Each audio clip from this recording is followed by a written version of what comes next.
I probably will need to at some point. You need to. You love to pee. What if we were I the pee a first lot. podcast in history to start an intermission? Oh my god. Oh, Play an overture. Yes. Like Mary Poppins or something. Well, does Mary Oh my- Poppins have an overture? I don't know. I think, no, it definitely does. It goes through like the sort of all of the melodies of the songs right at the beginning while like the opening credits are going. Which is literally an overture. Yeah, for sure. Yeah. Yeah. We know musical theater. I just gave you a worse than Yeah. Wikipedia definition of an overture. That's what I just did. that's what an overture is. But what about an underture? Nobody talks about them. The submissive overture. Yeah, it's because they're dominated by the overture. That's Yeah. an overture that waits for another overture to go, Daddy. For Are we those who, recording? Aaron, we were sneaking it up on you. Because that's what real podcasts do. They're like, we're not telling the guests we're recording. We're authentic. I texted Gabby. I was like, "Hey, hit record, but don't tell Aaron." I really wanted it to just. Because you Oh, were I being saw. funny. You were being funny. I saw. I did my stupid joke about undertures to complete silence and confusion for a few. It wasn't stupid. It was brilliant. And for those who are listening, we're two Nosy Meerkats. I'm Gabby Jordan Brown. And I am Lukas Arnold. Sorry for like playing with my mic a little bit. I'm just trying to get a good position. Lukas, you don't have to call it playing with your mic. Yeah, just say your Jeffrey Toobin and get it over with. We know you were masturbating on a Zoom call. I'm sorry. It's just. I'm sorry. I was just overstimulated. I had to dissolve the tension. Audience, you can't see this right now, but Lukas Arnold just pulled out the. It's taking up the entire screen. We can't even see his face. 15 inches. That's the first half. He has to roll it up to fit it in his pants like a. Like I have a scrunchie. It's one of those 80s like Jillian Michaels scrunchies, puts a little headband. He can accessorize it. It's really cute. Wait, Gab, I want to know, have you seen this trend on TikTok, which is over your shirt, but putting your boob in a scrunchie? That is a thing like a number of people have done on TikTok, just like trying to fit their boob in a scrunchie in a way that it would hold and stay there and not just like fling off. I think I'm not understanding the mechanics. Does the boob have to be like really big to fit in the scrunchie, or is it like really small to fit the I was talking about it with my girlfriend because she sent me a couple, and I think that the science, it has to be long. It has to be a long titty, strong strong titty, as Sharia strong says. titty. Yes. Shout out to Sharia. Speaking of long titties, for those who don't know, our guest today is my open mic co-host, who is also an amazing comedian himself, and has multiple names: Aran Abilock, Lukas Arnold, Gabby Bonita Brown Clemmons. Aran Abilock Clemmons. Thank you. And I actually have two last names. You have fake two last names, and it took me a whole year to find out what your actual real name was because I didn't actually know. Well, I've told listeners my story of this before. I think I've told you, but it's just like when I first started doing comedy, I didn't want to be like, you know, the me that I was in high school and middle school. It was like, no, I'm rebranding. I'm Gabby Jordan now. So I was going by Gabby Jordan. And then I was like, wait, that's not my name. Like, Gabby Jordan's not my name. So I just started going by Gabby Jordan Brown, which people ended up abbreviating to my real name, which is just Gabby Brown. And it's all just a big lesson in you can never be anyone but yourself. It will always sneak back up on you in the end.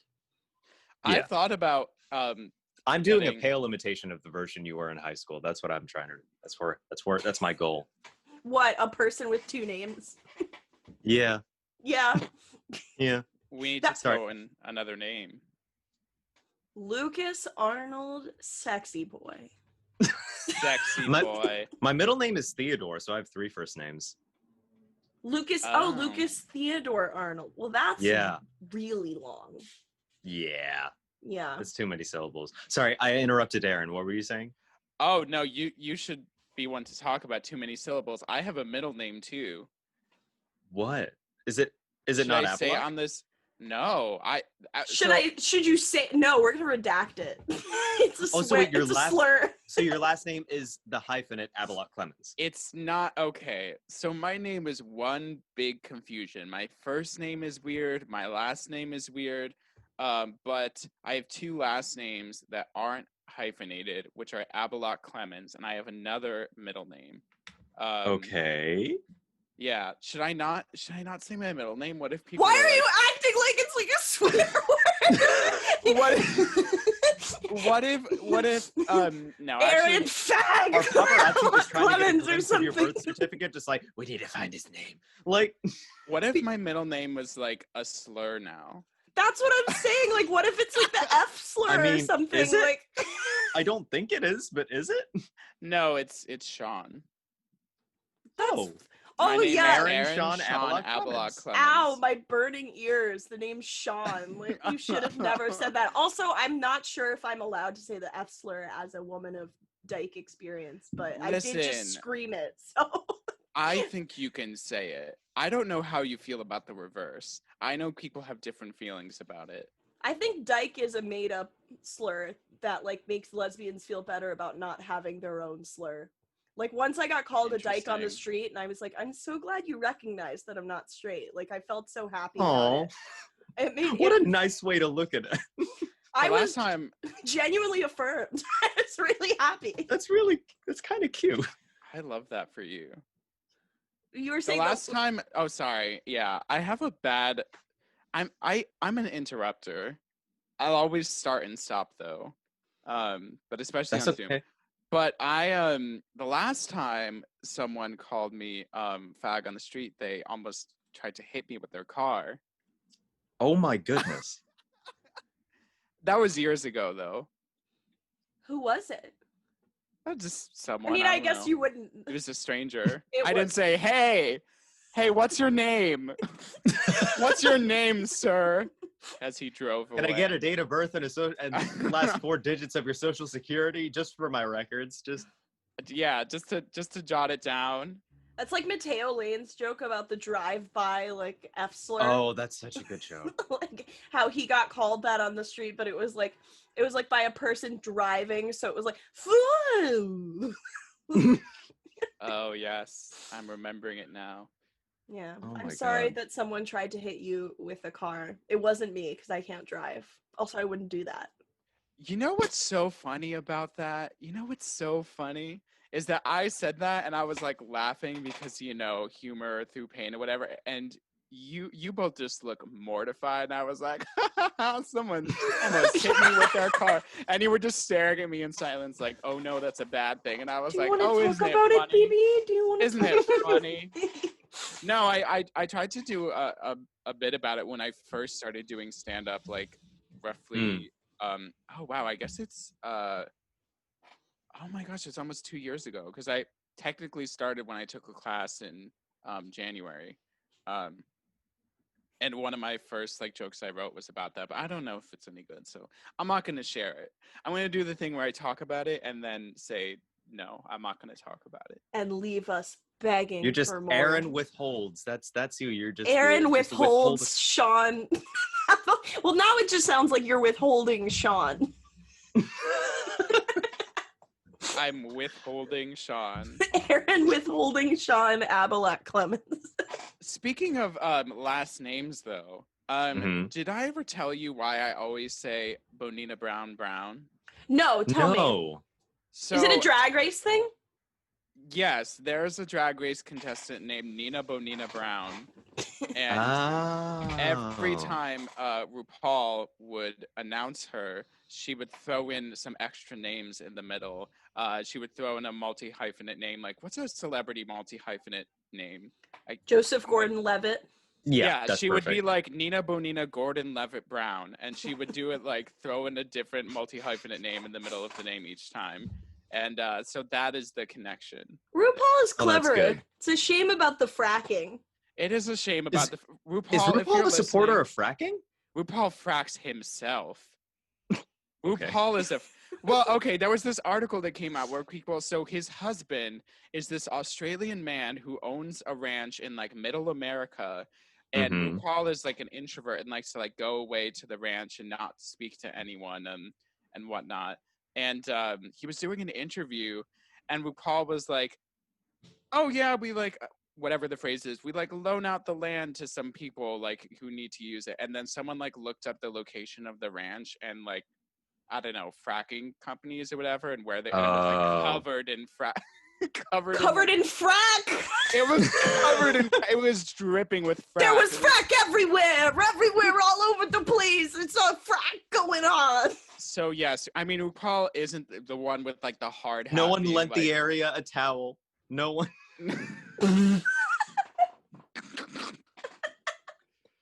That's some wet ass frack. That's a waff. RuPaul is waffing all over the place. He can't stop waffing. So yeah, I don't think he ever addressed it again, but he's got to know that like everyone knows that he's like fracking. And listen, RuPaul is okay. RuPaul, if you're listening, which you know. First off, hi. Yes. First off, hi. You know, you're an icon and a legend. Everyone knows you're a little bit problematic. So there was issues with, language evolves over time, and certain queens have used certain slurs that have sort of, the meaning has changed for some people, and, understanding of language has shifted. So earlier on in the day, there was a few sort of transphobic aspects of the show, and they have since sort of moved on from it. But RuPaul was like, I support the trans community, and Googled a picture. I remember this. Let's say it. Oh, I don't know this. Do tell. On his Twitter of the trans flag, but turns out what he actually Google imaged was the trains flag. So he just tweeted, "There's a flag for trains," and he tweeted it with support for the trans. Oh, no. It shows, I don't think he really cares, because I think in his own world he's like, oh, life is a joke. Who cares? Like, you can do whatever kind of thing. He's old. He's a boomer. He's opened the door to artists such as Nina Bonita Brown. So it's a complicated subject. RuPaul is the problematic as all for people me. are. I'll say it. Yeah, I as think all people are. It's interesting to me that, like, okay, obviously, like, a show like The Bachelor or Bachelorette, which I am watching, by the way. I don't know if you are, Aaron. Can I just say that I only just started watching RuPaul's Drag Race, and I'm really loving it. I started season Lucas. 6 because I was the watching, best season. Yeah, with Bianca Del Rio, and all the others. Bianca Del Rio. I'm wait, I'm loving the show, but go on. Great, I would love to talk about it more. Okay, but yeah, Gabby, I would love to talk know about Gabby's it. thoughts. I have to start, but I was just gonna say, a show like The Bachelor always been problematic, but it's like everyone's like, of course it's gonna be problematic. The whole fucking format's problematic. It's like a woman dates 25 men, or a man dates 25 women, and it ends up in marriage. And so it's so few. Yeah, I know. It's so like weird and just straight and white and Puritan, whatever. And then RuPaul's Drag Race comes on, a show that like opens the door for like lots of queer people and lots of Black artists. And then it's like little things get nitpicked at, understandably, because everything, should kind of be above board. Like in RuPaul's Drag Race, no one ever thinks to be like, well, The Bachelor is problematic, because everyone's just like, The Bachelor is going to be problematic, but RuPaul should know better. And what it accidentally does is put the onus on queer people to be really woke and give straight people, or like any like white, like unmarginalized group, like a pass to just do whatever the fuck they want. So like the anger should probably be consistent across the board. That's an interesting take. That's a very interesting idea. The idea that like, oh, we can't expect anything from this group, so we're not going to place any standards on them. Whereas this group that's actually marginalized, we're going to hold them to the most stringent standard. That makes a lot of sense to me. I think you have a point. It's like when everyone wanted Lena Dunham to be like the wokest, like her friend group should have lots of Black trans women. And it's like, I don't like Lena Dunham, and that she doesn't probably hang out with like, the model UN of friend groups. Yeah. Like, it's probably just a bunch of white women like her. So it's like, why should she be expected? But then it's an, entourage. just gets to, because it's like, oh, it's Entourage, they'll do whatever they want, you know. And so but just the onus accidentally gets shifted onto like one person or like one group to be the be all end all of diversity. And what it probably does by accident is just like make terrible episodes of TV where like white women are trying to shoehorn in every single race or gender or sexuality, and like we're not actually giving opportunities to those creators. It's pretty dumb. I haven't really seen Girls. I might have started to watch one episode, but I've never seen it. I don't know. I'm sure the show is fine. For me, you know, when my boundaries, where I draw the line, is when you're like, oh yeah, I molested my sister, but it's fine. Fine. That's That's why I'm like, why is anyone engaging with Lena Dunham? This is the only thing I know about. Oh, and that she came into her pitch meeting or whatever and was like, I have a show. It's called Girls, and there will be girls in it. Thank you for your time. Like, that's my understanding of what Lena Dunham's pitch was. Really? Apparently she had like nothing, and they were like, yeah, have a show, because she's like well connected or something. I think that is true. I did not know that. Should I Google this in real time? What would that Google search even look like? Lena Dunham says pitch, Girls, that's it. I think if we're just going to do straight up gossip about Lena Dunham, that it might or might not be true. Another one that I heard was that like a writer on her show was accused of sexual assault, and she stood by him. Yeah. But later was like, oh, it turns out that he actually did it, and I knew about or anything. I don't know much about Lena Dunham. I've just heard hearsay. That's all I know. Yes, I've only heard hearsay. Which we're here to spread. That's what we're here for. According to some rando on Twitter when I Googled this, maybe they're not a rando. Maybe they're, I don't know, a person worthy of discussing. Maybe they have a blue check mark, which means they're not a rando. It means they're, well, I just want to interrupt before you say that and just say that once I saw a tweet from a blue check mark that said, I got verified on Twitter because I asked someone to do it who I knew who worked at Twitter, in case you want to know how valid those blue check marks are. So, yeah, also, you know, Don Jr. has a blue check mark, so, and he can like say whatever he wants. So I guess this means nothing. They're not blue check mark. This tweet has 19 likes. Shout out to Amrita IQ on Twitter.com. And she says that, or they don't know the pronouns, that Lena Dunham came to the pitch meeting with a half a paragraph. Wow. According to Amrita IQ on Twitter, which is something that I have heard. Is it weird that I immediately sort of think of like Donald Trump, of like just the idea of who has the balls to do what I wouldn't, even if I really thought that I had a good chance, I would over prepare because I thought I can't waste this opportunity. I wouldn't be that confident that it has to go well in my favor. And I just wonder, like, how many people said no to her in her life for her to think that that was okay? I think for the most part, people think like you, and where it's like, yes, I want to over prepare for this opportunity because I don't have a shot. And there are entire seminars. Like I'm about to study TV writing. There are whole seminars about pitching. It's like, what are the nuances of pitching on Zoom? To the point where I actually think some of it is like overwrought, because it's like, oh, like you have to use these words instead of these words. And at the end of the day, it's probably like, if you have a good idea, like, you know, if you pitch it right and you're prepared, that's probably your best shot. But it is funny, the fact that this woman was just like, yeah, half a paragraph, that'll do. Listen, you can pitch a ball, you can pitch a pitch. I want to keep hearing this. Yeah, please keep going. What's the you can hit a pitch? No, what's the phrase where it's like you can blank a blank? You can lead a horse. You can lead a horse to water, but you can't make it drink. Sure. That sounded like you were disappointed with what it was. Fine. You can't make it drink. Yeah, you know, sometimes horses always needy. Oh, the horses. How would you change that expression, Aaron? What would your new expression be? You could lead a horse to water, but you should never fuck a horse. You should never I love a do non that. sequitur like that. You can lead a horse to the west, but you can't make it sell the area to fracking companies. You could lead can't. a horse to water, but it can't be on RuPaul's Drag Race. I thought you said you can lean a horse. You can. You and can I was Lena like, oh. Dunham a horse.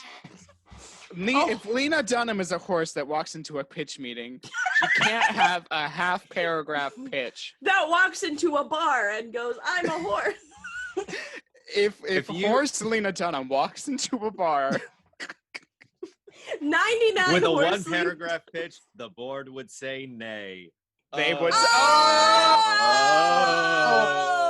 Lukas finished the joke I didn't know I was starting. That's the magic of That's the joke. comedy. Wrap it up, throw it out there, watch it be the new street joke that all the kids are saying. The new knock knock is if the Lena Dunham horse, if a Lena Dunham horse walks into a bar and presents a half paragraph pitch. I like the idea that the most popular kids are out on the street with like super cool knock knock jokes. Hey, when I was a child, listen, if you had a good knock knock joke, come on. You're not reacting to this at all. Okay, Lukas. Do you remember like the first ever Yo Mama joke? Yes. What Like was what the your first one was? No, I mean probably no, I don't remember. I blocked it all out of my mind.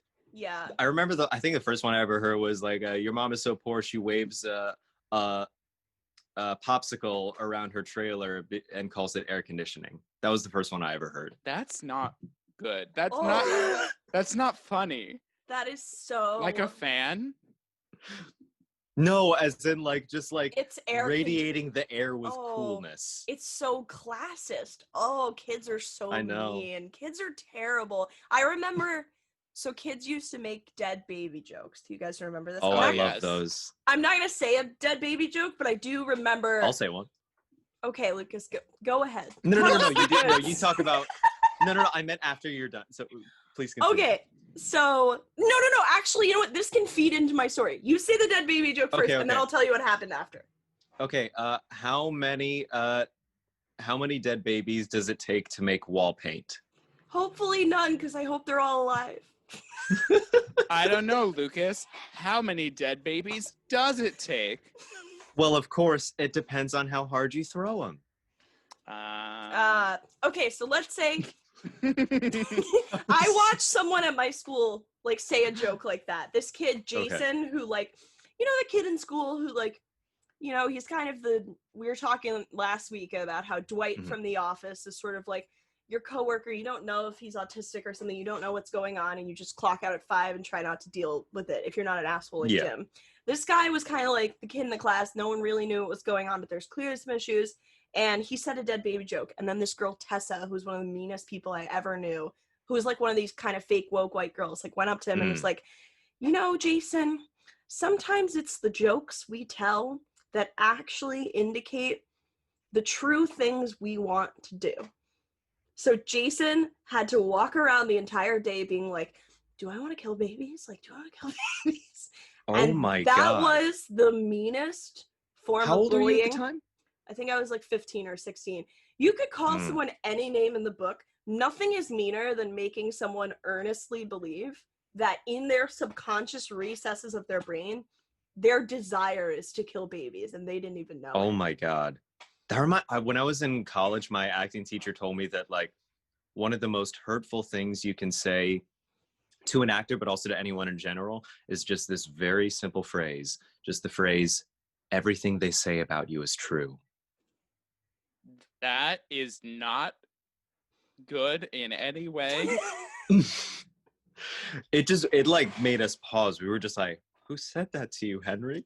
Like it was just, that is such a scary thing to hear. Yeah. It's also not true, objectively not true.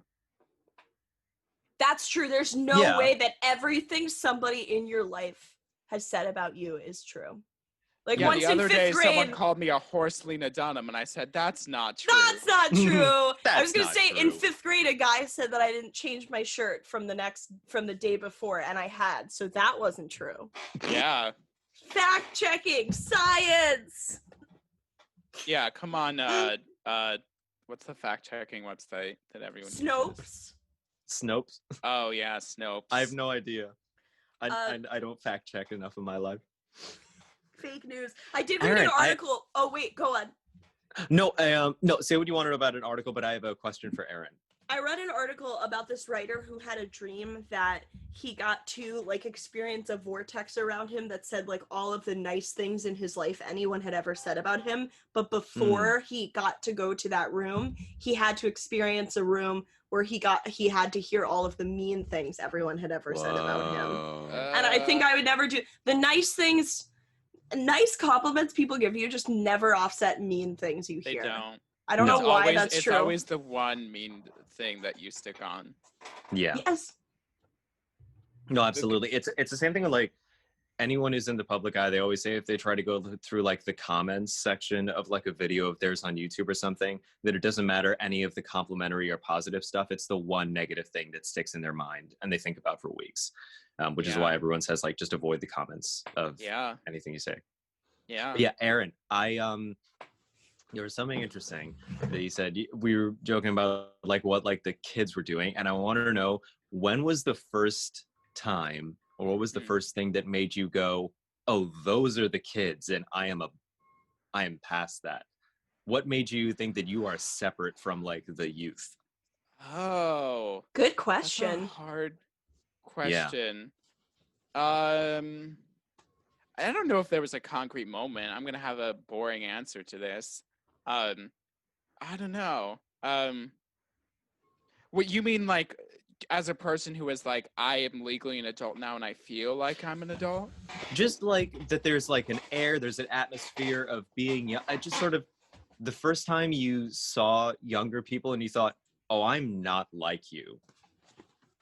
Oh. And just made you think, just made you think like, not even in terms of years, but just in terms of like personality, just like I remember I was talking to, this isn't like the first thing for me, but it's something that made me think of it, is that I was talking to our friend, Maxim Allen, and he was hosting a open mic or maybe a show. And there were a bunch of 19-year-olds that were peripherally new to one of the comedians who was going up. And they were all talking about how much they just wanted to drink and get drunk and just bring as much alcohol as they could. And it made exhausting. Yeah. And it just made Maxim go, oh, I'm so past that. That's not my focus. And it was something like that just made him go, oh, that is something that means you're very young and I am not in that I am not in that stage of life. So anything where something like that where it just made you go, oh, I'm not in that anymore. Or that's what, it could be like, I feel like there's no distinct moment for me, but there was a time when I stopped being able to distinguish between people who were 13 and people who were 18. They all look 13 to me, which is why when people are like, dude, I didn't know she was 17. It's like, really? Because that's a child. Like everyone under 18 to me looks 13. And everyone I feel like who's 20 who looks like 19. Like I haven't been able to distinguish in a long time, which means I can relate. I just assume everyone is 12. I just assume, and I just think, all right, you have fun being 12. Assumption. The next time you see like a really old looking person on the street, just assume they're 12. That's the way you got to go with all things. Betty White, she's like 12. Yeah, she's 12. That means she'll never die. She'll be 12 forever. And the next time she trends on Twitter, you'll just be like, oh, it's her 13th birthday. It's very Gypsy Rose Lee. She's having a bat mitzvah. Yeah. Yeah. So I guess I have two answers to your earlier question. One is that I always felt different from the people around me. And I always, they called me at times, mature for my age, which is another way to say gay, by the way. Is that what adults are saying to me too? Good to know. They were going behind your back being like, oh, gay. Gay? Yeah. To your face, they were like, oh, you're so mature for your age. And then they would turn and be like, gay. No, but and the second answer is that I think. Well, okay. The first is that I always felt different, and at times sort of quote unquote more adult than the other people around me, except when I was like, I don't know, reenacting Potter Puppet Pals videos. Maybe not that, but when I would.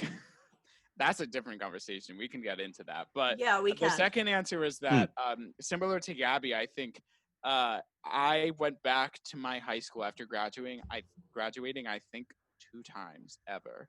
The first time was I probably my freshman year in college, the winter break. I think it must have been around then, and I think I maybe said hi to some teachers or whatnot. But I walked through the halls and I was like, everyone is 12. I don't know who's a senior.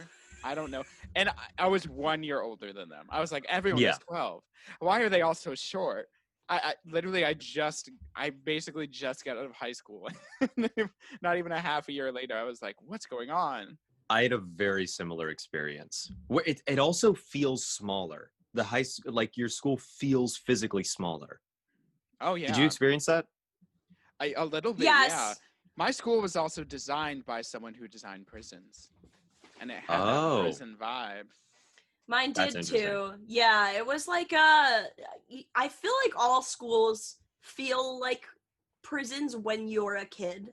Obviously, nothing is a prison because prisons are like the worst possible human rights violations. Except but the ones in Norway. Those are very Day nice. Slavery. Oh yeah, I heard about those Norway ones. Yeah, the Norway ones. There. Well, the thing is, like, I think it's Norway. It's somewhere in Scandinavia, but I think it's Norway, where they don't see prison as a place to like punish criminals, but as a place to rehabilitate them. That they've lost their ways and that they ideally would be like model citizens, but something has happened to them that's made them do crime. And so the idea is that they try to rehabilitate them and be as kind as possible so that they can re-enter society on a good foot. We are obsessed with like punitive punishment. So obsessed. And it's one of those things like almost like Lukas, I actually wanted to ask you about this because we were talking about that with like anti-vaxxers today, like me and my girlfriend. We were talking about how like that like anti-vaxxer logic is like one of those things that's almost like it's like, what do you mean you put a needle in me with more of the disease? And it almost feels like, what do you mean people who do drugs aren't doing something wrong? Like, that's illegal. They should go to jail. And it just takes that like 3 extra seconds to think that like maybe there's something more to it. But when you look at it at the absolute most surface level, it's like, oh no, this can't be right. So it's like, rehabilitate criminals. What do you mean we should rehabilitate criminals? They did something wrong. They can't be rehabilitated. No, I think you hit on something that's very profound, which is just like, it's just the way like people just respond to like their most base level instinct. But yeah, you said it perfectly, just reacting like to the surface level definition of what you think is going on that leads you astray. You're absolutely right. Yeah, so wait, so when you said about like anti-vaxxer stuff, did you mean like people hate vaccines because it's like, oh, you're putting more of the disease in me? What are you talking? Well, that's bad. Well, I thought it was about microchips. It wasn't what my dad told me because my dad is an anti-vaxxer. What? Yeah, that's why I was thinking of you. Yeah. Oh, no. Oh, Aaron, I didn't get a single vaccine until I was 18. Oh, no. Yeah. Wow. No, but what my dad told me growing up was that vaccines were full of other chemicals that would poison your body over time. And he told me stories of like personal friends of his whose kids had bad reactions, maybe having like seizures and stuff, which I believe is true because like everybody's body is different. Everybody has different systems and reacts differently to chemicals. And that's why that's why we have herd immunity, that the vast majority of people are healthy and can receive a vaccine and get immunity and protect people that can't, because there are people that can't, and that's okay. And so, but it's sort of like focusing on like the infinitesimally small percentage of people who can't take it and saying, oh, well, they can't be safe at all. And my dad also told me that the polio vaccine, that if you were looking at like infection rates of polio over the years, that it was sort of on a very natural decline. And then at the point in time where he never actually showed me this graph, but at the point in time when the polio vaccine was introduced, that it didn't change the rate of decline of polio. He said that it just Lucas, made are no you change. red pilling your listeners to turn them into anti-vaxxers? I'm red pilled already. I don't know about you. And you know I am what? drinking the Kool-Aid, my friend. While we're at it, women are just like leading themselves as temptations for men, and it's, you know, revolting. Finally, somebody says it. And we should While all, we're at it, we should did all the be Holocaust happen? Did it happen? I mean, come on. You know what I love about anti-Holocaust people is like, we learned in Hebrew school that the Nazis. Do tell what you love about anti-Holocaust people. They're big smiles. We learned in Hebrew school that the Nazis were like obsessed with meticulously recording every single thing they did because they believed that one day the Jewish people would be eradicated and that they would one day have museums where they could be like, look at this species of people who used to exist before we killed them. That's so sickening. I know, it's Whoa. In crazy. a bad way, not in a gay way, in a bad way. It's which is literally why at the Jewish Museum they have this giant collection of menorahs. Guess where those menorahs came from? The Nazis. They were collected, yeah. They were collected by the Nazis who were like trying to archive every part of Jewish cultures. But yeah, other than that, what I love most about anti-Holocaust people is I love that they don't think I should exist. Hey, listen, if I were, I'm also I'm Jewish. But if I'm also Jewish, for what it's worth. Yes. I would say I'm even also Jewish. Well, I was listening to your Sharia episode and you were talking about, I basically do not engage with any form of Judaism at this time in my life, but I did do like confirmation. I did have like a bar mitzvah. I did, do all the stuff. And then I don't know the last time I celebrated Jewish holidays. So at this point, in name only and in the way I was raised, I'm Jewish. But as a Jewish gay person, if I lived in Holocaust times and they killed me, I better hope they better like crystallize my body and put it in a museum for all to see. That's all I want. I just want people to come and look at me and say, this was the gay subspecies of Jew, or vice versa. He was a pleasure to have in class. He was. Oh, that's what they would say. They would say I was a pleasure to have in class, except for one math teacher who was like, this guy's a little weird. I think you need to keep an eye on him. Really what she said. Aaron, I gotta say, I thought you were gonna make a joke and be like, if I was a Jew around the time of the Holocaust and they were trying to round me up, I would simply send a strongly worded email. Oh, I would simply say no. Did you guys see the tweet that was, I love when these viral tweets go around and it's like a meteor hurtling towards Earth and it's like, what would you do? And my favorite reaction to it was someone said, I would simply say no with like the heart emoji. I liked how for a while, people were like, I would vote it out. Vote it out! Vote him out! I would leave the Nazis on red. Just... They would be like, that Aaron has quite some spine. I'm not gonna come in at all. God. If Hitler tried to come for me, mama, I would vote him out. So the other day, Sylvie found an old diary entry of hers, and she's okayed me to talk about this. And it started by being like, I started reading the diary of Anne Frank. She's superb. Hey, no lies detected, okay? It was like, she could be my idol. I want to be like her, parentheses, in her writing. I don't want to be trapped in an attic, though. Well, there was a while there where we were like, do you think that she knew, like, as a, like, elementary schooler? Like, I haven't actually read the Diary of Anne Frank, but was it, like, no spoilers? Like, what? Yeah. Does she know how it ends? Oh, my God. It's Actually, like I the don't know how it Bible. ends. I don't think it ends with You her know being how like, it ends. I mean, you well, don't know the no, the specifics. diary. I don't remember. It's a long time since I read, but does the diary end with her writing like, "Oh my God, they're in the room right now. They're coming here. They're opening the door." Is that how it ends? No, that's more like No. my high school diaries from when I would cut class and be like, oh no, I think I hear the vice principal walking down the halls. Is she gonna catch me? Yeah, very that, but with Nazis.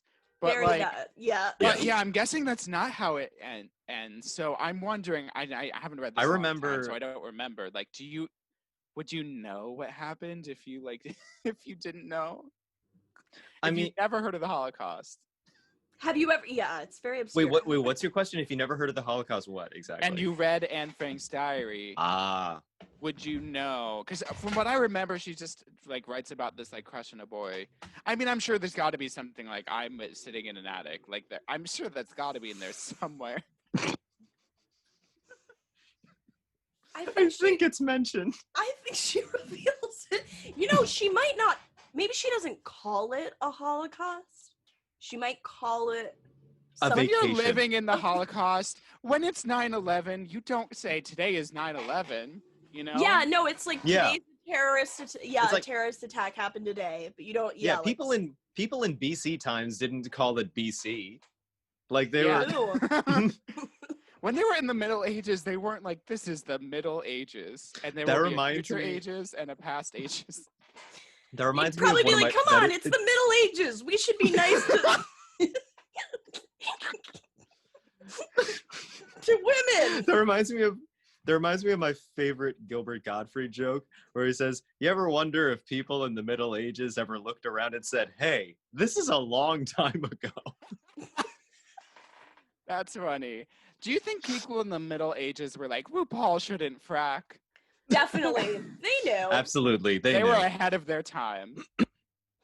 That's why I think it's funny when people are like, I don't know, Genghis Khan is a bad example because he was actually bad, but it's like, Judy Garland was in blackface for this movie. Think about that next time you watch her movies. It's like, Judy Garland was hopped up on pills from like a MGM Studios that just made her like work horrific contracts and made her like watch her weight. She was maybe a product of a bad system, bro. Yeah. Like, as if we want Judy Garland to be like, well, actually, I think people in the 2020s will judge my legacy very strongly if I do this. She was on pills. She couldn't say shit.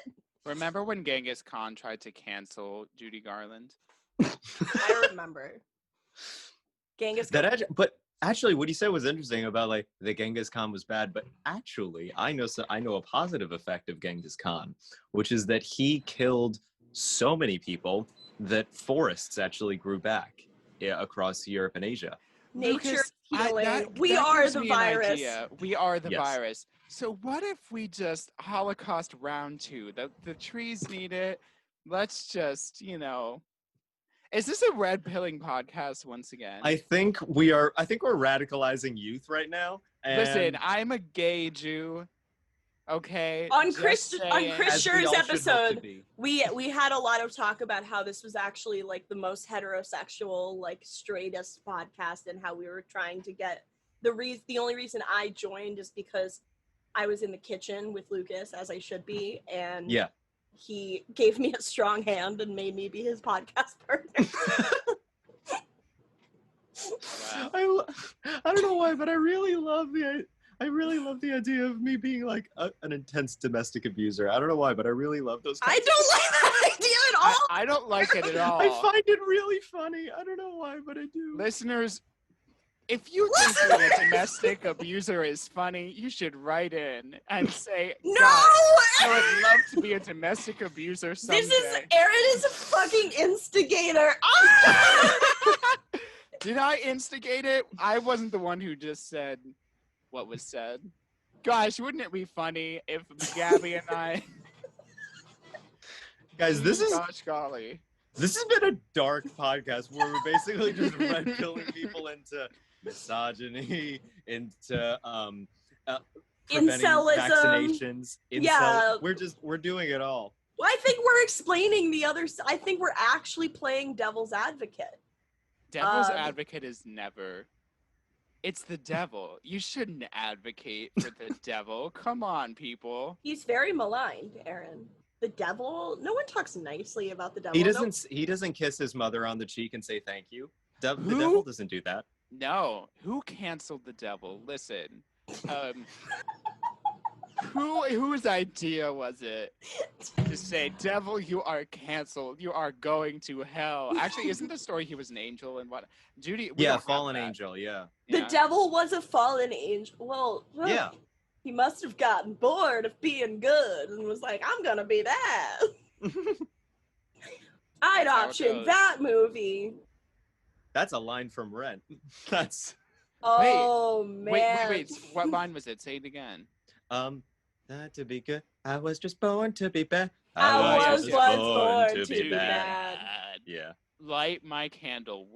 Let's sing through the entirety of Light My Candle. Now, I was listening to Las Culturistas the other day, and they sang through the entirety of Light My Candle, the whole song. Did they actually? In the middle of the podcast. Oh, they should. That's very cute. Oh my god, I love Let's them. recreate it. Gabby, you can be Mimi, I can be Roger, and Lukas can be... And I'll be the candle. You'll be the candle. It blew out again. Lukas, blow out.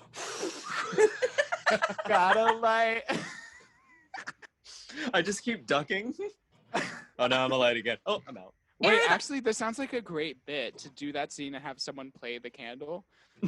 Oh, that's a good sketch. When the vaccine comes back and God forbid all the theaters haven't closed and we don't have to perform in abandoned warehouses. Or maybe we will. But Aaron, I was going to ask you, what do you think of, there's a lot of people like kind of like rewriting the legacy of how we see Rent now. Because a lot of, in the 90s it was so avant-garde and cool. But now people are like, wait, maybe Mark and Roger should have just paid their rent like everyone else does. Wow, speaking like a true capitalist, Gabby. That's not what... Who are you, Elizabeth Warren, who went on the stage and said, I am a capitalist? Gabby, are you also of the opinion that the poor just need to pick themselves up by their bootstraps and just stop getting out of their poverty mentality? Is that what Gabby's here for? You know it. I mean, come on. I'm totally the representative of like, hey, nothing is a system. It's all the individual's fault. And if they wanted to eat, they would. Food's delicious. Why not? Yeah, let them eat cake. Do you not like food? Yeah, what's just try wrong harder. With you? Come on. That's like that tweet someone wrote about like Flint, Michigan went red for Trump, and someone was like, do they not want clean water? And someone replied like, did Biden ever offer clean water to Flint? Facts. Very true. I would like to say as a sidebar, I generally do like Elizabeth Warren, but people were mad when she was like, I'm a capitalist. In case she's listening. People were mad at her for a lot of things. I think she's fine. I mean, there's, nobody's perfect, okay? I gotta work it again and again until I get it right. Till I get it right. What was your question for me, Gabby? Oh, I'm sorry. It was, okay. Yeah, please. People are like... should they pay their rent? Mark and Roger are two people who work... Like, Mark literally got a job in film, his chosen profession, and he was like, I will not work for these film people. I quit to make my own movie, and I will not pay my rent as a result.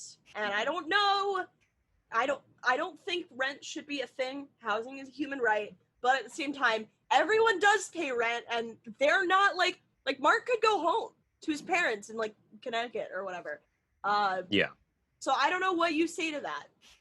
Yeah, that is, I've heard that take before, and I've also heard the take that, like, is Benny that bad? Yeah, Benny's giving them a lot of leeway, actually. He got married into a nice family and lives very well. That's all he did. Also, Joanne is, like, a lawyer. Okay. Well, I don't think she has a problem I don't think she has a problem paying rent. No, but I'm saying, like, she's like, okay, I guess I'm saying a few things. One is that, like, maybe she could, like, I don't know. Okay, maybe she doesn't have the funds to, like, house everyone. but I don't know. She could probably help out with something. And is she the only one that's not an artist? Now that I think about it. What did Benny do? Benny, I think, was He just used a to be an landlord. artist. Yeah, he's just a Okay. landlord, but I think he used to be an artist, no? When he was like BFFs with Mark and Roger. Yeah. This podcast is going to be really boring for Wait, anyone who doesn't know about Collins is a Rent. teacher. Collins is a teacher. But he's like But he's an artsy teacher. Yeah. He's an artsy teacher. He's like a radical teacher. Every time I see a food emporium, I think of him. Aw. Why is Wait, that why touching? Food Emporium? I'm not following. Because at the end of the show, he rewires the food emporium to give money to people who use the code Angel. Oh, and when I heard the musical as like a teen from Connecticut, I was like, what's the food emporium? So now whenever I see it, I'm like, the food emporium, as in Rent. You know, I think my favorite part of Rent was just like, yeah, it was like the same thing as Rent and Across the Universe. I used to just watch those movies with like my kind of anime middle school friends and just cry. Aww. Because the angst and just nothing made sense. There were like plot holes. There were probably critiques that I didn't think of, but 13-year-old me was just like, yeah, creation, vacation, masturbation. That's so cool. Oh yeah, I would love to list the things in La Vie Boheme, not knowing what most of them are. Oh yeah, I didn't know any of it. I was 10. I saw the DVD and I was just bopping along. There were so many things that I was just like bopping along that I had no idea what the words meant. Lucas, people must have told you that you were mature for your age. For listening to Rent. Genuinely though, I did think that maybe my relatives thought that I was gay because when I was young, I wasn't dating that much and I was into theater there, so that I think they were just like, Just but instead, you got to become the theater straight guy who, as we all know in this podcast, all of us having been theater kids at one point in our lives, the theater straight guy is the one who gets all the girls. Yeah. Absolutely.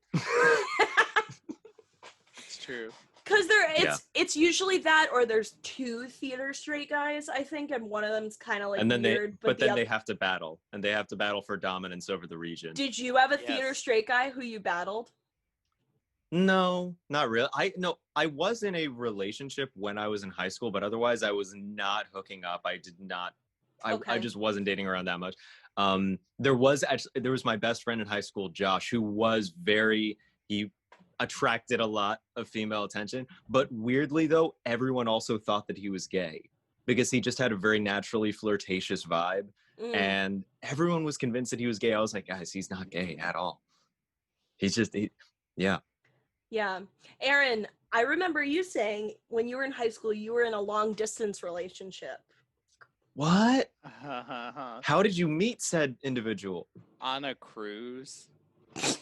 Oh my God. He was from Puerto Rico and he was like the first gay person I met. And I like just come out, I think that year, and I was like 13. Oh. By the way, you are continuing our tradition of never having had a heterosexual guest on this podcast. Oh, really? Yeah. Oh, how? We've never had a straight person be on this pod. I didn't even realize that. I didn't know that. Zuby, I thought Zuby was straight. Zuby is queer. Zuby, yeah. Oh. I didn't know that. Wow, okay. I love how I know everyone who has been on your podcast so far. It's just among, the New York comedic scene. Like, yeah. We have a couple listeners like in London and stuff, and I really appreciate that they're now getting to intimately know New York open mic gossip. Yeah. Oh, I almost got into some open mic gossip early, but I can't because people will listen to this. Wait, can you omit names? Can you omit names? Maybe change them around. Let's use RuPaul. But if it's too specific, people... It's specific. I think people will know. Okay. So I don't think I can do it. I'm okay. sorry. We'll avoid it. So obviously it's about Ray Romano. Yeah. Obviously. And Janine Garofalo. And Janine Garofalo! Listen, if you are an open micer in New York, you will never stop hearing about Janine Garofalo, who I didn't even think I knew who she was, to be completely honest. But if you get an email from every Laughing Buddha email, is like, are you sure you don't want to see Janine Garofalo? Are you sure? I love that as like you're ordering food. I'm like, yeah, this food looks good, but are you sure you wouldn't want to go see Janine Garofalo instead of eating? Can I say something controversial? I don't know her stand-up at all. I've never seen her stand-up. She's funny. I only know her as the woman from Ratatouille. That's only why I know. She was in Ratatouille? Yes, she was, the French woman. Colette? Let me double check this. She was not Colette. Aaron, if you're wrong, I swear. Hold on. Did I make this up? It's Okay, loading. I need to know. Garofalo. Wait, Aaron, have you seen Ratatouille? Wait, Ratatouille, the credit is here. Colette. She was Colette. She was! I didn't make that up! Oh my god. It would have been so funny if it was like Julia Roberts and you'd been like, no, but Janine Garofalo, probably. Have you guys seen that TikTok teens are making a Ratatouille musical? Yes, I Ratatouille. heard about this. It's so good, Aaron. I will send you links. That's great. I've been getting into There's actually a TikTok TikToker I know who was drumming but using linguine, like pasta, as his sticks for drumming, and I was just like, oh, that needs to be part of it. It's too good. Aaron, you're getting into TikTok now. Isn't it great? Yeah, I downloaded it when everyone was like, it's gonna go away, and then it didn't happen, and I was like, let me just get it while I still can. And then I didn't use it for a while, and I start to use it sometimes now, and I think it's fun. And you just gotta know who to follow and whatnot. I will say though, the trend of the, what do you call them? Filters? What do the kids call them? Where the line goes across your face. Yeah. It's almost never funny for me. Sometimes it is, but so many people do them, and I'm like, why did you post that? I don't see why that's funny. To me, the funniest TikToks are like the absurdist ones that don't know they're absurd. Yeah. I got into TikTok because there was this user who's super famous among the youth, Devin Caherly, who does I'm sorry, who? I don't know this person. Yeah, I don't know who that is. He's this like kind of Justin Bieber looking like except like a brunette like kid. He's like 13 and he does these POV videos that's like the boy in your school who's your best friend and has a crush on you watching you talk about your crush, and he's got a little backpack on. He's like, oh yeah, okay, and that's the video. I'm familiar with the trend. Wait, Justin Bieber is brunette. Is he? I thought he was blonde. He dyes his hair blonde. Wait, what color would you say my hair is? Because I always called myself dirty blonde, but I've had a couple of people say, oh no, you have brown hair. I'm like, is my hair brown now?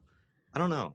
I think time, hair, all of it is a spectrum. Time will heal all wounds. I'll be gray before I know. I think if you lead a horse to water, it can't go to the bar with Lena Dunham. It can't. And I think that hair color is a spectrum. Well, that is true. It is. I mean, it depends. What? You mean that like a joke, but it's true. Yeah, I started to say it, and then I was like, wait, no, that's actually true. Lucas, what Kinsey scale is your hair on? Oh my, it's a 5. It's a 5. It's just, it's so. So you're straight, but your hair's gay. Yeah, my hair is. Yeah. Is very... If would someone call your hair mature for their age? Ooh, or a pleasure to have in class. That is, we just got very existential. A pleasure to have in class. Lucas is fine with the hair. I let the hair answer algebra just questions. Just sucking dicks left, right, and center, my hair is. Wow, I just imagined that. Me too, and I hated it. I think that would just become like a Medusa, just like a bunch of That's what I imagined. Yeah. Oh. My hair just can't get enough cock. Just can't. Visceral reaction. Clearly, I'm not that bisexual because I imagined so many dicks in your hair, and I was like, I don't like that. It doesn't do it for me. Can I just say the title of this episode has to be like some variation of a Lena Dunham horse walks into a bar. Yes, no, 100%. Yeah. Hopefully she'll notice, and then maybe she'll come on the pod, and we can say like, "Hey, and I don't like that you molested your sister." Guys, that's not how just you make it in the industry. Oh my god. Aaron, the way you make it in the industry isn't sucking up to people who are bad? What? Can I wanted to ask, like, occasionally I will go through, I will get duets on TikTok from like a video I made. And if there are a bunch, if there are a bunch, a good number of them are going to be from children, like 13 and below. And I'll watch like one, I'll think, oh, that was cute. And if I'll watch like another one, I think, I'm just watching children right now. This feels a little weird. Like it does. Oh no, and it's very lovely. It's just like them duetting, like me doing impressions or something. But then I have this moment where I think, why am I watching this and I get a little bit, I don't know what it's.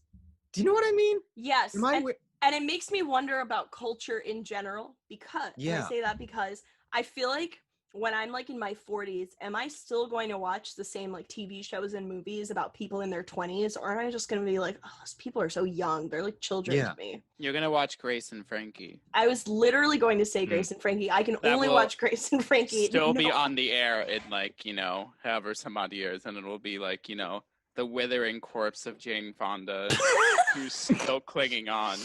Yes, because she'll never die. She'll be 130. RuPaul is on that show with a spell. RuPaul is on Grace and Frankie. Yeah, he is. I mean, I don't watch it, but apparently he is like a reoccurring character. Oh, that's nice. And he comes with his hard hat saying, "Hey, I heard you got some land here. Time to be a real shame if I fracked it." Should we get into some audience submissions? Yes, I think we should. Ready. Okay. So Lukas has a few pulled up, and I have a few pulled up. I think Lukas has sensical ones pulled up. I have one nonsensical one pulled up, and it just says, "He was like a succulent, shaped like a person." That's it. That's all it says. What? No. Feels like an Avril Lavigne. He was a boy, she was a girl. He was a succulent, I was a person. Yeah. Obvious. Here's another one. Wait. Another short one. Blank kisses his father on the lips amongst friends.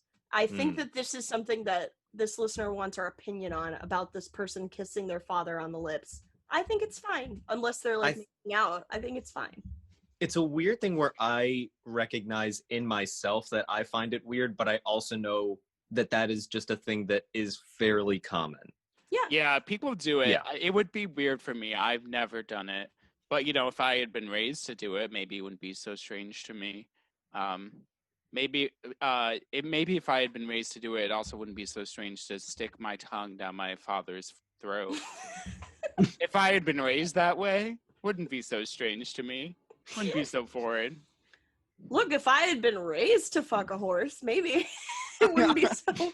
It really is true. You can be raised to do anything. It's very true. Yeah. But I think kissing your father on the lips is just probably one of those innocuous things where it's like, they're not making out. It's not a big deal. Like, and if it's only among friends, like, whatever. Like, as long as, I don't know, it doesn't escalate. Don't let it escalate. Yeah. I hope my dad never listens to this. I hope he does. I hope he does. He's never seen my comedies as of now, so maybe he won't listen to this. I hope he doesn't. What would it take for him to see your comedy? Like he doesn't has an aversion to it. He just never asked to watch any videos. My dad has sent my stand-up to his friends, and then he sent me their responses. Wow. And it's always been very, very nice stuff. But I remember one just going, I think Lukas is very good. But Carl, you're not that old. Oh. Yeah, at YazFest, my parents were in the audience, and I looked briefly like at the end of my set, and I recognized this guy in the front, and I was like, oh my God, that's like my dad's friend from like one of his acting clubs, and he's just here at my show. It was also this I was taking the train with Tina Sieben, who's another funny comic, to Eastville, which is a club in New York, and we ran into this friend of my dad's on the train, and he was like, can I come to your open mic? And I was like, absolutely not. That is where I draw the line. My parents can watch any of my comedy that I want, but at an open mic where I am trying new material, exactly. My father's friend, who I haven't seen since I was a child, cannot join us at our open mic. Yeah, I've had to explain to friends, like, no, you can't come to my open mic. Like, well, I mean, you could. I mean, people do that sometimes, but like, I wouldn't recommend it for me. I actually have a joke about my mom asking me to come to an open mic with me, just short of doing, she's like, oh, why don't I come to an open mic with you? I go, please don't. And then she goes, why not? And I'm like, because I'm a very different person on stage than I am with you, and this is a boundary I'd like you to respect. And she goes, fuck that, I want to go. And Of course. yeah. And then I go into like a story about her, which is basically just me blackmailing her with an embarrassing story about her. Isn't it the one where she left you in the wild with the bear? Yes, that one. Ah! Yeah. Well, okay, wait. So speaking of open mics, should we open some more letters? Segue thank you for that king! transition. Segue squire! Thank you so much.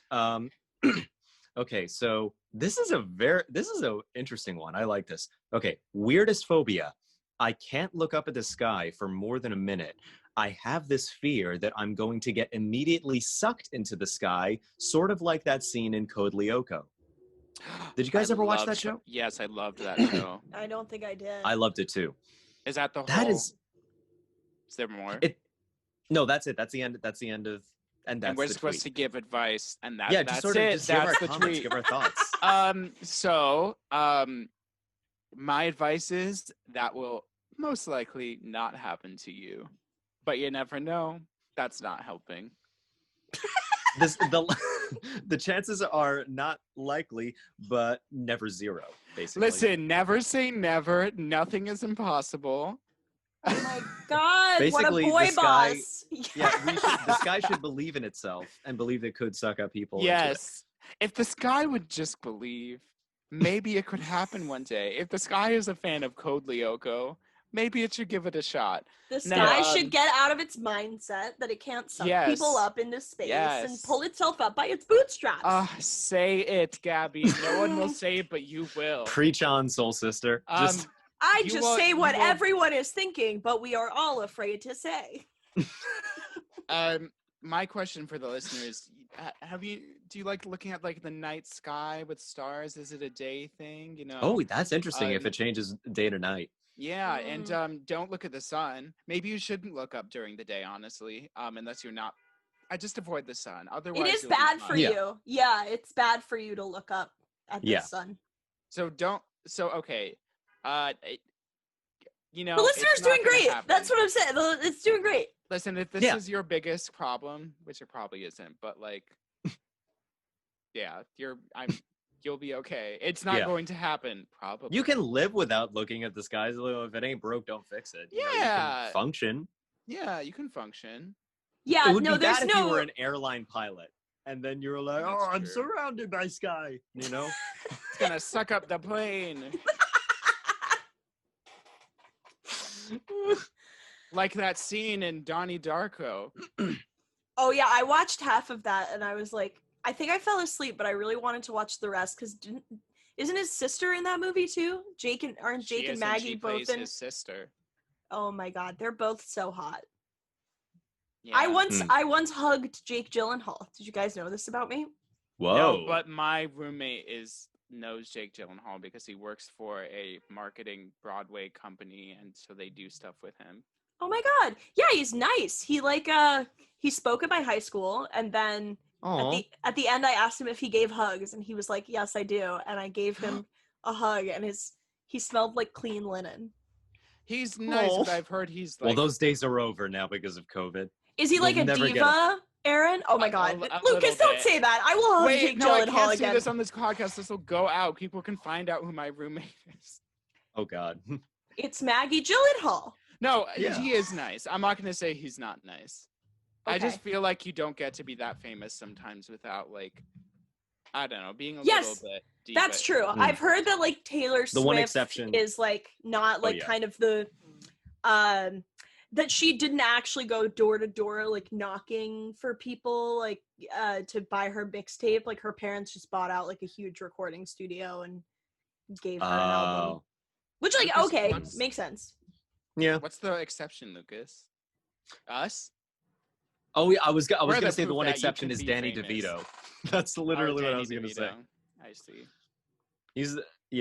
I just completely trust that he's the one purely wholesome dude in Hollywood. I have read stories about how he goes to like he'll go to like Black organizing groups because he wants to just sit in and listen, and he'll just like actually listen, and he won't say a word the entire time. He'll like take notes very meticulously and ask like really good questions. Like, I heard What a lovely dude. I heard Chadwick Boseman was like all around just nothing wrong with him. well, Like, Yeah. I heard. Oh, okay, never mind. I If was you're gonna taking say it would back. fucking suck if he just died and we were like canceling. No, I heard the other day that I don't remember who, and I don't remember what movie, but one of his women like castmates was like, I'm not getting paid the right amount. Like this person's getting Yeah. paid, and he gave her like part of his salary. I think it was like What? Sienna Miller. Yeah. Yeah. Oh my god, that's crazy. Oh, he was So the best. clearly, come on, you can't have anything wrong with you if you do that. Yeah. But if there's anyone who should get canceled for pay equity, it's the next submitter. Yes, thank you What? for putting us back on track, Lucas. Thank Okay, you. so this I adored. All right, so I'm here to tell you about an unfortunate moment I had in the bathroom at work. I'm doing my daily 3 o'clock dump, as one does. A lady comes in, and I'm finally comfortable enough to let a toot go. She immediately says, "Oh, you're a stinky girl, aren't you?" Oh no. Obviously, I'm mortified, but the floodgates are opened. I continue on. I hear another exclamation of stink, and I turn red with shame. I'm dying. And then I hear her say, "Oh, you stinky baby, you." Yeah, she was talking to her baby as she changed its diaper.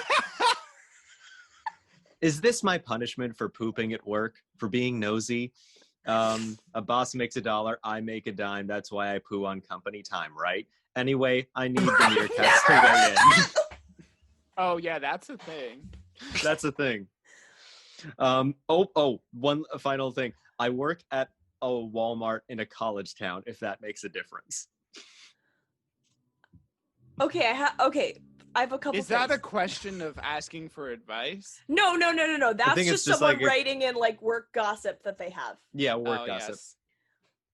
Okay, I have a thought. I have a couple thoughts. The first is, we'll settle on this first. But the boss makes $1, I make a dime. That's why I poop on company time. I like the idea that pooping on company time is a crazy act of rebellion, and not just that a person needs to fucking go to the bathroom. Yeah. Well, it is an act of rebellion if you work at Amazon. That's true, where they make people pee in bottles. Yeah. Second thing Or they is, are forced to like wear diapers. It's crazy.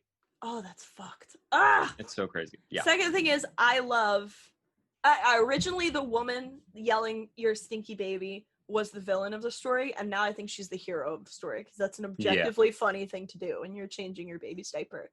Yeah. Next time my boyfriend farts, I'm gonna say, "You're a stinky baby, aren't you?"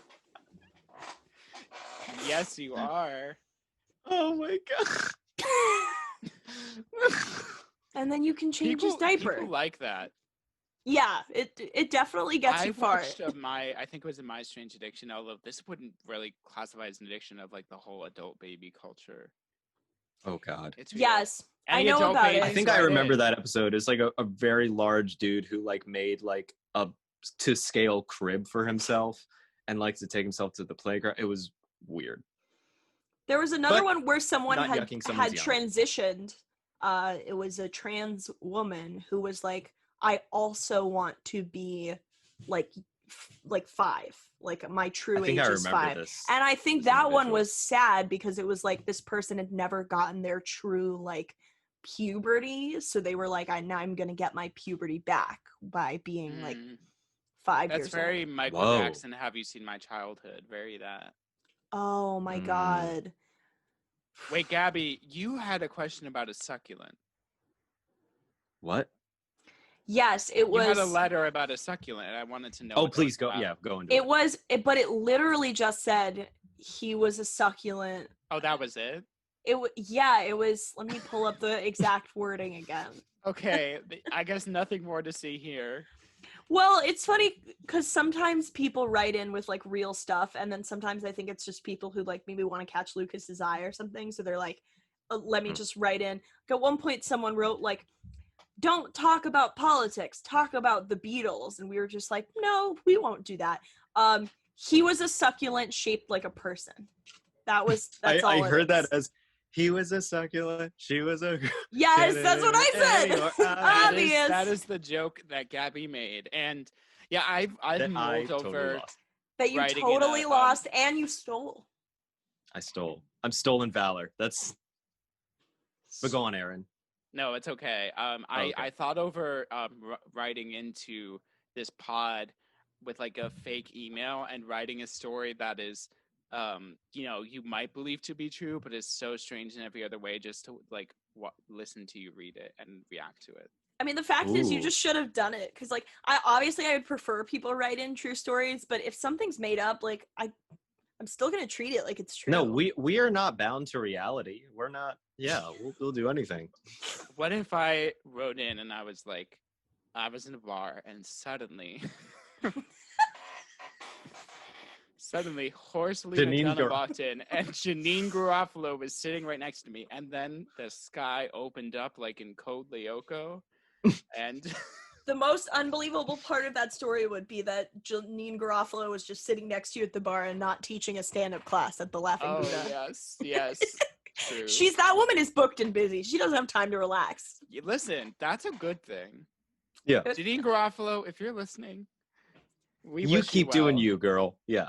You were great in Ratatouille. Oh my God, she was. Yeah, there's she was nothing also great wrong in with Mystery her. Men. Oh. Have you guys ever seen Mystery Men? It was haven't. Really good. It was a really funny sort of faux superhero movie from the 90s, with like Ben Stiller and Hank Azaria. It's a delightful movie. It's so good. That sounds appealing to me. Hank Azaria plays a guy called the Blue Raja who just like he throws silverware. That's his thing. Aw, it's imperative to watch. Do you have one more, Lukas? Oh yes, I do. This is a very short and sweet one. Where is it? Oh yeah, it's very short. This is I'm guessing a guy who wrote in saying, "My girlfriend has a weird ass phobia of cereal." Just cereal? That's it. Just a phobia of cereal. Aaron, what would make you fear cereal? Well, okay. So I wouldn't say fear, but I stayed away from barbecue sauce or barbecue sauce flavored things for a long time, because when I was like in middle school, I had a whole bunch of barbecue sauce flavored goldfish, and then I almost threw up. So I had an aversion. That's not a fear though. That's an aversion. Okay. That I have a similar thing with that. I can no longer eat Easy Mac or Thin Mints because I threw up after eating those when I was in college. Yeah. One time, Valentine's Day in like 2015 or 2014, I ate a whole bunch of candied like Valentine hearts, and then I had food poisoning, I think, on an unrelated reason in the middle of the night, and threw up like just candied hearts for the most part, and so I didn't want them. But what would make me afraid of cereal? Probably if it killed my family. I was thinking that. You were? I literally was thinking, I hate cereal. It killed my family. When I meet cereal someday, I hope to be like, you killed my father. Prepare to die. My name is... But what if cereal was falsely accused? What if it was a serial killer? Yeah. Ooh. Oh. Do you guys remember those TikToks about how like the cereal is like the mom and the milk is the dad? Do you guys know about this? What? It was like one of these, blonde Jesus girls doing like a TikTok that's like, you should always put your milk in before your cereal. Oh, this is a debate on TikTok. Which is wrong. Well, that's the reason why milk would be the dad, and it's like, put your milk in my Cocoa Puffs, milky, milky Cocoa Puffs. Do you remember the Fergie lyric? Oh, yes, milky, yeah. Cocoa Puffs. Fergie is a wild child. I saw a Twitter thread the other day that was like chaotic sounds that Fergie has made, and it was so good. But Lukas, you had something to say on this topic. Gonna say, would it be funny if like Fergie's lyrics were like prophetic, like old episodes of The Simpsons? Of the Symptoms. Of like The Simpsons. You know how like people are like The Simpsons predicted the future, like Donald Trump's presidency and stuff? Yeah. I would love the idea of like there's like a religion built of like mining the lyrics of Fergie just for like hidden meanings about the future. My London Bridge is falling down. Yeah, if in 2040 the London Bridge falls down. Yeah. We'll know. Listen, that album is really good. I know, she's great. I was just talking about I the don't know Black the Eyed rest of that Peas. album. Oh, I love the Black Eyed Peas. I listened to that a lot in the car when I was a kid. What did the Black Eyed Peas? They performed somewhere this year, and I was Did like, they? oh, they replaced Fergie, and I had no idea who it was. Oh no. Well, It's one of Fergie's been doing her solo stuff. It's one of my favorite things when she was doing the national anthem. And I don't know if Cardi B was also there, but it cuts to Cardi B just wearing sunglasses, just eating popcorn, just bumping along to it, just like, hell yeah. I thought you were Definitely gonna two different say clips. the national anthem where she just fucking botches it. No, that's what I mean. Yeah, that is what he means. Yeah. Oh, Yeah. She likes to scat, not like the poop play, but like in the Chaotic Sounds compilation, she was like scatting through the whole thing. you didn't have to specify. Listen, wouldn't you believe either one? No! Just saying. I would have believed that a singer would scat. Well, not on stage. I believe Fergie would. Maybe there's another singer who I think would, like, Miley's probably done everything. I'm not suggesting she's like dirty or Yeah. into poop. I'm just saying, like, Miley, I feel like has tried everything once. Yeah. Fergie, I feel like likes just like nice sex, like from the back. Like she dated Josh Duhamel. You know, he's definitely not into anything I have crazy. no idea who that is. No, she likes to go Exactly. on. She likes to go on stage, take a shit, and then the whole crowd goes, "You stinky baby, you." And then she's got I'm a stinky baby. Wait, continue the melody. I'm a stinky baby. I'm a stinky baby. Look at my poop. It I would be regret wild singing that. if instead of like Nick's theme song for this episode, we just did like I'm a stinky baby. A very special episode. On that note, I think that's a perfect place to end. shall Wait, we? before Oh, we wait, is that? we didn't do we have one more? self-perception corner. Oh my goodness! Yes, thank you for. I almost forgot. Yes. So, Aaron, before we end, something that we started to do is we like to ask like how you think people view you, and then we tell you how we actually. Oh, view I you. hate this. You hate our segment I hate this segment. that we worked over 5 minutes to create? Yeah. Well, okay. I think the idea is nice because I'm sure you're about to say nice things. What if you didn't? What if you were like, okay, here's what we actually think of you and it was really bad? But yeah, because you know, in terms of talking about how other people see you, I feel like if you don't say everyone sees me as a big stinky baby, then you're like some arrogant, you're like some, asshole. I don't agree. I think that it's okay to have high self-confidence. Like, Yeah. I think it is unacceptable to say anything other than I am bad at everything, and you should not like me. but not if that's not how you feel. No. Be genuine. Okay, well, I guess the genuine answer is that a little bit of ups and a little bit of downs.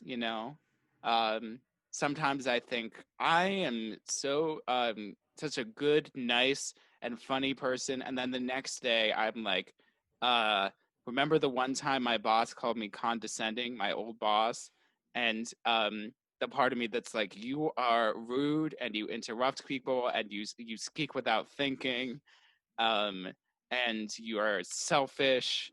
And so I don't know. I think everyone has a duality, of like some days you're like, I'm so great and good at everything. And I don't know. Some days there's like no in between.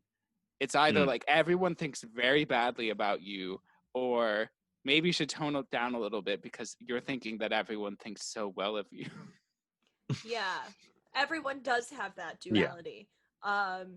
Also, I will say before I get into like how I have always seen you, which you all you know because Yeah. we're friends, but I will say condescending is probably not the worst thing to be called. I've been called that before, and I've always interpreted it to mean, oh, it's nice that someone thinks I know what I'm talking about. Yeah. Or just like I have standards of like of It's just like like- what people should do. It's or like be. I'm an intellectual. It's like I hate it more when people have called me like you're annoying or something, because then it's like, oh, you're just this bumbling idiot. That's like what gets to my insecurities. But like condescending is like something I'm like, oh, if I'm condescending, that's fine. That wasn't what I was worried about. I at would all. rather be annoying than condescending. Interesting. I would also rather be annoying the content because like And I also think I'm annoying, just to make that clear. Yeah. Basically just it is like a worse nightmare if someone were to say like, oh, you made me feel bad about myself. Then I would like collapse into my bot if I knew that I was having that effect on people. I would and not like want to leave my apartment. Same. I That's agree with crazy. My biggest fear is being annoying. If it was condescending, it would be fine. Which is ironic because I feel like the times I have been annoying to people are probably the times I've been condescending. But it's like I wouldn't think of it that way because that's You can not something have it I all. fear. Porque You no can los be dos. annoying Yes. and You can have condescending. it all. Who says you can't be a girl boss? Get you a girl who has all three: annoying, condescending, rude. Lukas, I want you to go into what you think of Aran. Yes, I think that makes so what I think of Aran is I was just surprised by how kind you were to me. I remember I met you at the pit at one of your guys' mics, and that you were very sweet to me. You were like, "Oh, we're going to a cafe before them," because it was like an hour before, and to sign up to like get a spot on it. And you were just very, very sweet to me. You were just like, "Oh, do you want to come hang out with us at the cafe? We're all just gonna get coffee and chill." Yeah, for it a was moment. like Nick Cohen and Chris Schur. Yeah, And I don't remember think it so well. we didn't all know each other very well, or I knew them. In my mind, I knew all. you. In We my did mind, all know you- each other. No, we Yeah. did. We just Okay. didn't know you, and I was like, they Yes. should get to know Lukas. Oh, so yeah, I was always just very surprised by how kind you were. That's all I can say. It was just I wasn't expecting it. I just wasn't, and I was just always like, oh, this is a very lovely person who's like, Oh. I honestly thought, oh, he's taking pity on me because no one like in my mind like no one knew me or my comedy and had no reason to invite me to join them at the cafe, and so I was just like, oh, this is a very nice person. That's so funny you say that because Lukas, I see you as like way more well known or established than like I am. Well, this was before he was TikTok famous. Well, that's Yeah. And then I say that to people. I say I invited him to coffee before he was TikTok. No, but I think about it. You are the hipster of Lucas. I knew Lukas before he was cool. But I was also very aware of like I invited you to hang out with like a queer friend group, and you would be like the straight person. I was like aware of that. I have a memory of this. And I was like, well, I was thinking like, are they going to be mad at me for bringing the straighty in?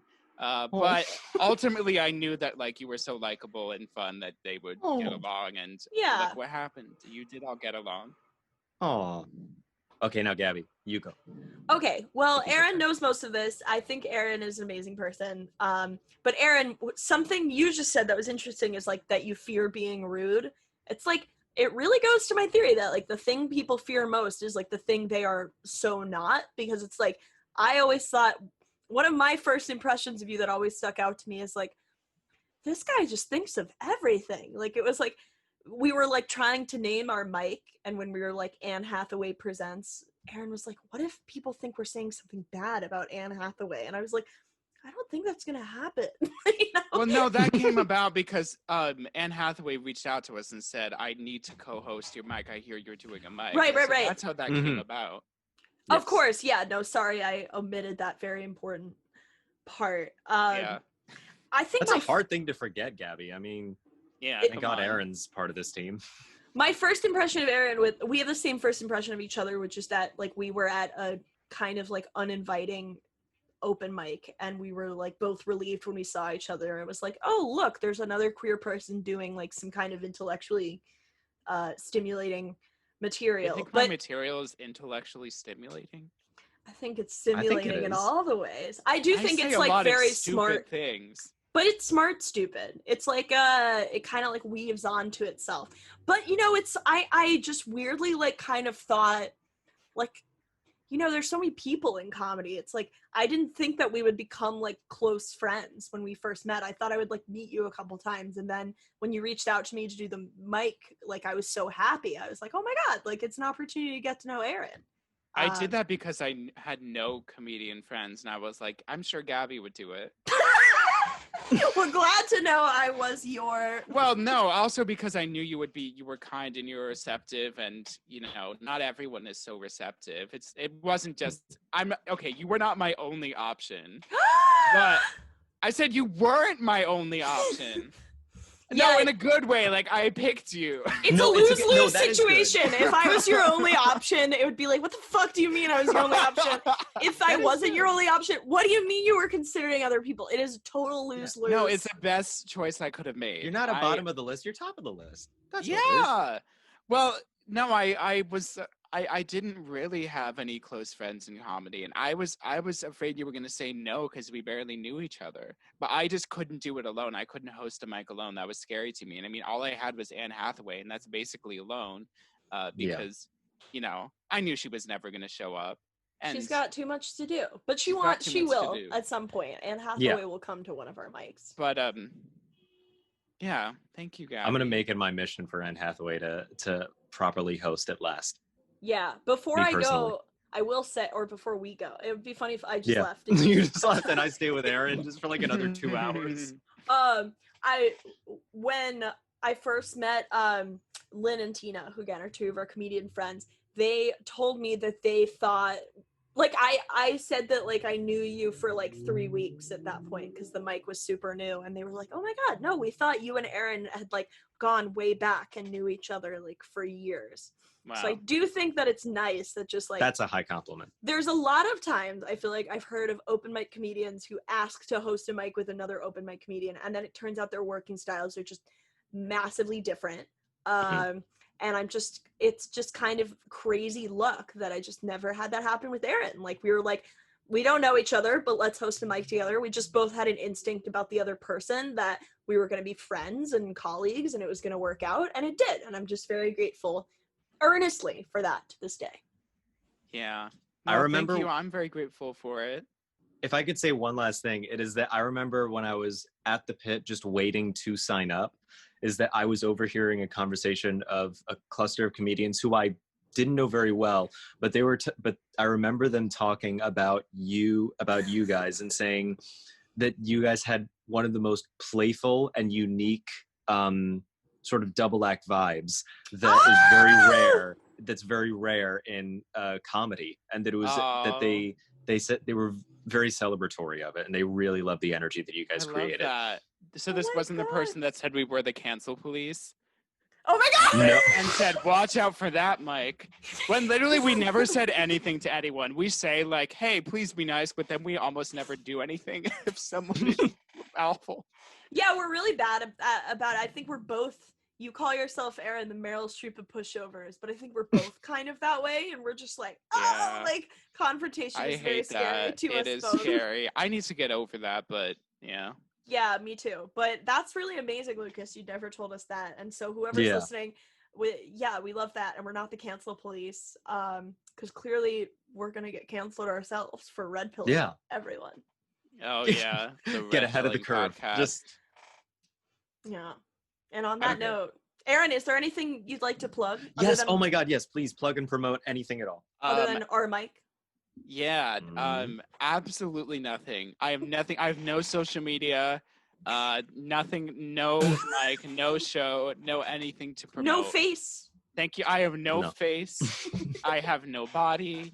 I have, I'm just an idea, and I have nothing to put out into the world other than that idea. I'm just an idea. You're just a metaphor. Standing in front of a podcast, asking it to come to my open mic. Listen, if an idea walks into a bar and Janine Garofalo is there.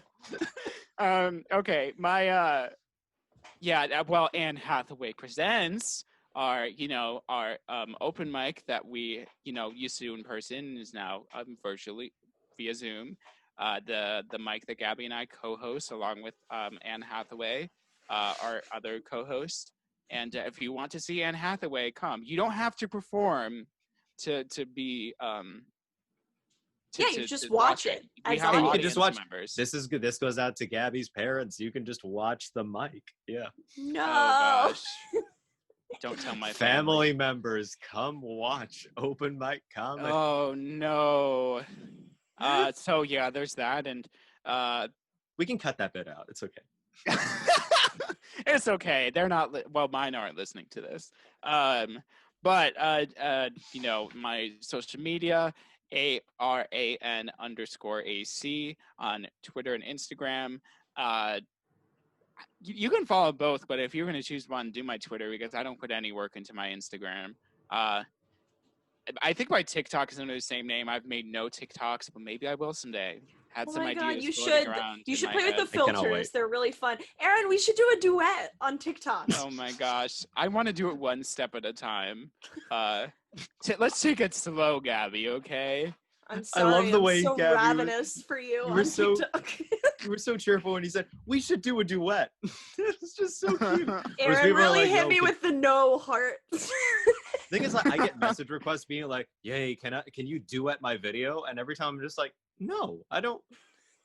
No, that's not how you get it. That's not how you." Lukas, can you duet my video? And I just hang up. Just hold on. Oh no! Listeners, he just Goodbye! turned his video off.